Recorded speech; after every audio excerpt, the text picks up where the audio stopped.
இனிமேல் யூடியூபர் சொல்றத நான் ட்ரை பண்ணியே பார்க்க மாட்டேன். ஏன் அப்படி சொல்றேன் பார்த்தீங்கன்னா, நம்ம பெப்பா புட்டி ஒரு யூடியூபர் இருக்காரு. 2 பேரா? ஒரு ஆளுதான்ப்பா.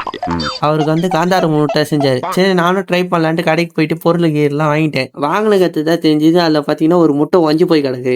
சரி நானும் அது டிப்ரிமேஷன் ஆயிட்டு அத தட்டி விட்டேங்க. கொத்தமல்லி வேற ஜாருக்குள்ள போமாட்டேன்ட்டு அடம்பிடிச்சுன்னுக்கான். அவன வேற அடிச்சு சொருகிட்டேன். கொஞ்ச நேரம் கொத்தமல்லிக்கு கொஞ்ச நேரம் முட்டு குடுத்துட்டு 4 பச்சை மிளகாய் வேற மோன்ல இருந்தான். அவன தூக்கி நம்ம போட்டுக்கலாம். பச்சை மிளகாய் போட்டு அதுக்கு அடுத்தது நம்ம தேவையான அளவுக்கு உப்பு எடுக்க சொன்னாங்க. சரி நம்மளுக்கு கொத்து மதிப்பா போட்டு விடலான்ட்டு நானும் போட்டு விட்டேன். இதுக்கடுத்து பாதி லெமன் எடுத்து புளிய புளிஞ்சிருங்க. புளிஞ்சதுக்கு அடுத்தது பார்த்தீங்கன்னா, நம்ம போதும்.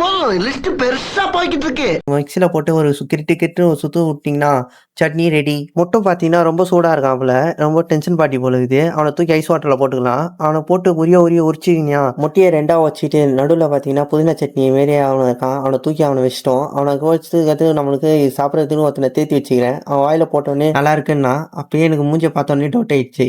அதனால நானும் தூக்கி வாயில போட்டேன். அதுக்கடுத்து தான் தெரிஞ்சுது நம்ம வெங்காயம் போடலன்னு. நம்ம ஒன்று நினைச்சா அது ஒன்று வருது. நம்ம வெங்காயத்தை வேற விட்டு நல்லா சுமாரான டேஸ்ட்ல தான் இருக்கான்.